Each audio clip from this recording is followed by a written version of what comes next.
ಆತ್ಮೀಯ ವಿದ್ಯಾರ್ಥಿಗಳೇ, ಈ ಒಂದು ಸಂಚಿಕೆಯಲ್ಲಿ ನಾವು ಆದಾಯದ ವಿಶ್ಲೇಷಣೆ ಕುರಿತು ಅಧ್ಯಯನವನ್ನು ಮಾಡೋಣ. ಆದಾಯ ಆರ್ಥಿಕತೆಯಲ್ಲಿ ಬಹಳ ಪ್ರಮುಖವಾದಂಥ ಪಾತ್ರವನ್ನು ವಹಿಸ್ತದೆ. ತಮ್ಮೆಲ್ಲರಿಗೂ ತಿಳಿದಿರುವಂತಹ ವಿಷಯವೇ. ಮತ್ತು ಮನುಷ್ಯ ಜೀವಿಸಲಿಕ್ಕೆ ಆದಾಯ ಅತ್ಯಂತ ಪ್ರಮುಖವಾದಂಥ ಪಾತ್ರವನ್ನು ವಹಿಸ್ತಾ ಇದೆ. ನಾವು ಆದಾಯವನ್ನು ಗಳಿಕೆ ಮಾಡಬೇಕಾಗಿತ್ತಂದ್ರೆ ಹಲವಾರು ಆರ್ಥಿಕ ಚಟುವಟಿಕೆಗಳಲ್ಲಿ ನಾವು ಪಾಲ್ಗೊಳ್ಬೇಕಾಗ್ತದೆ. ಹಲವಾರು ಆರ್ಥಿಕ ಚಟುವಟಿಕೆಗಳಲ್ಲಿ ನಾವು ಶ್ರಮ ವಹಿಸಿ ದುಡಿದಾಗ ಪಾಲ್ಗೊಂಡಾಗ ಮಾತ್ರ ನಮಗೆ ಏನಪ್ಪ ಅಂತಂದ್ರೆ ಆದಾಯ ದೊರೆಯುವಂಥ ಒಂದು ಸಾಧ್ಯತೆ ಇದೆ. ಹೀಗಾಗಿ ಆರ್ಥಿಕತೆಯಲ್ಲಿ ಆದಾಯ ಎನ್ನುವುದು ಅತ್ಯಂತ ಪ್ರಮುಖವಾದಂಥ ಪಾತ್ರವನ್ನು ವಹಿಸ್ತದೆ ಎಂದರೆ ಅದು ತಪ್ಪಾಗಲಿಕ್ಕಿಲ್ಲ. ಹೀಗಾಗಿ ಇವತ್ತಿನ ದಿನ ಈ ರೆವೆನ್ಯೂ ಅನಾಲಿಸಿಸ್ ಆದಾಯದ ವಿಶ್ಲೇಷಣೆಯನ್ನು ಕುರಿತು ನಾವು ಅಧ್ಯಯನ ಮಾಡೋಣ. ಮೊದಲಿಗೆ ಆದಾಯ ಎಂದರೇನು ಎಂಬುದನ್ನು ನಾವು ತಿಳಿದುಕೊಳ್ಳೋಣ.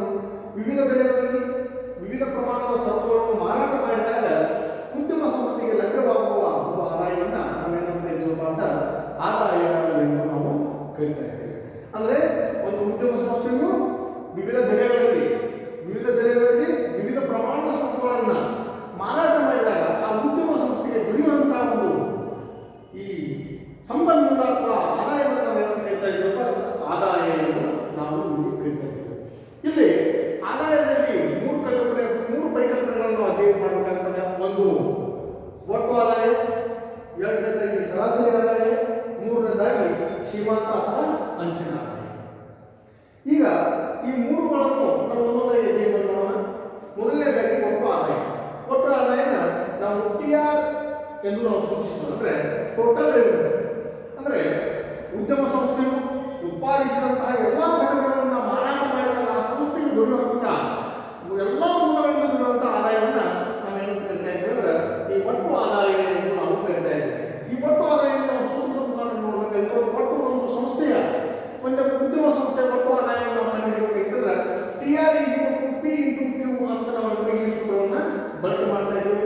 ಇಲ್ಲಿ TR ಒಟ್ಟು ಆದಾಯವನ್ನು ಸೂಚಿಸ್ತದೆ, P ಅಂದರೆ ಬೆಲೆಯನ್ನು ಸೂಚಿಸ್ತದೆ, Q ಅಂದ್ರೆ ಈ ವಸ್ತುಗಳ ಪ್ರಮಾಣವನ್ನು ಅದು ಸೂಚಿಸ್ತಾ ಇದೆ.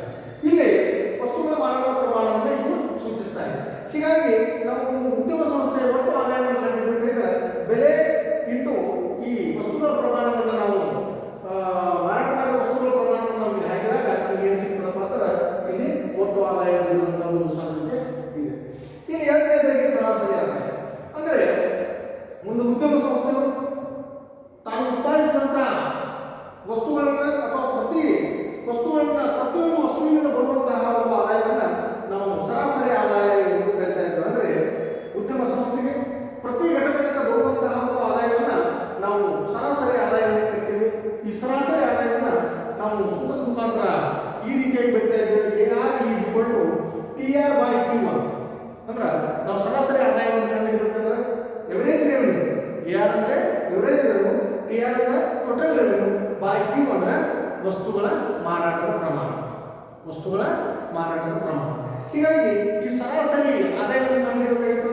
ಒಟ್ಟು ಆದಾಯ ಡಿವೈಡೆಡ್ ಬೈ ವಸ್ತುಗಳ ಮಾರಾಟದ ಪ್ರಮಾಣವನ್ನು ನಾವು ಇಲ್ಲಿ ಹಾಕಿದಾಗ ನಮಗೆ ಸರಾಸರಿ ಆದಾಯ ನಮಗೆ ದೊರೀತದೆ. ಇನ್ನು ಮೂರನೇದಾಗಿ ಸೀಮಾಂತ ಅಥವಾ ಅಂಚಿನ ಆದಾಯ.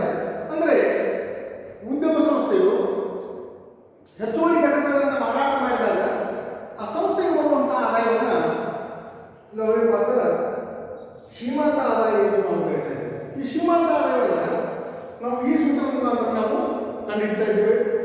MR=ΔTR/ΔQ. ಅಂದರೆ ಮಾರ್ಜಿನಲ್ ರೆವೆನ್ಯೂ ΔTR